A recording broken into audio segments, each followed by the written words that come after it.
We are here at CCMUA, which treats approximately 60 to 90 million gallons per day of wastewater. This wastewater, when it gets treated, generates biosolids, which, if we digest, makes biogas. CCMUA decided way back in 2014 and 15 to beneficially use not only the biosolids, but also to reduce the transportation load in the local community.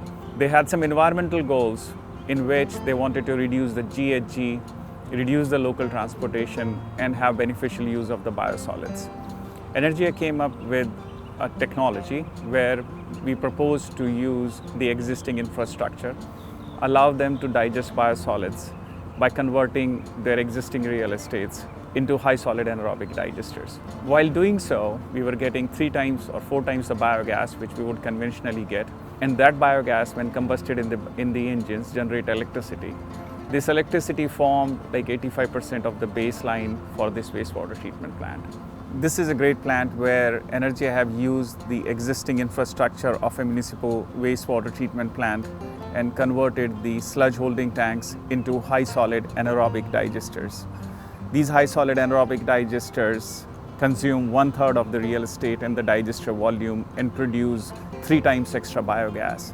The biogas which is produced is burnt into CHPs, which produces approximately 3.8 megawatt of electrical energy. This electrical energy is locally consumed in the wastewater treatment plant. Approximately 85 to 90% of this treatment plant is powered by these 2 combined heat and power units. So not only we produce electrical energy, but we also produce thermal energy. This thermal energy is available to us as hot water at 90 degrees centigrades. We are circulating this hot water through anaerobic digesters to maintain the temperature in the mesophilic range. This project allows a lot of local job creation. This also allows an environmental friendly way of not only digesting biosolids, but converting that into biogas. It saves on GHG emissions.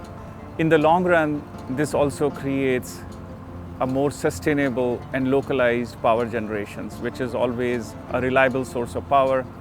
One of the big advantages for the local municipal authorities is they are getting a very reliable power over a long period with absolute control on their finances, how much they have to pay out for per kilowatt as we go along.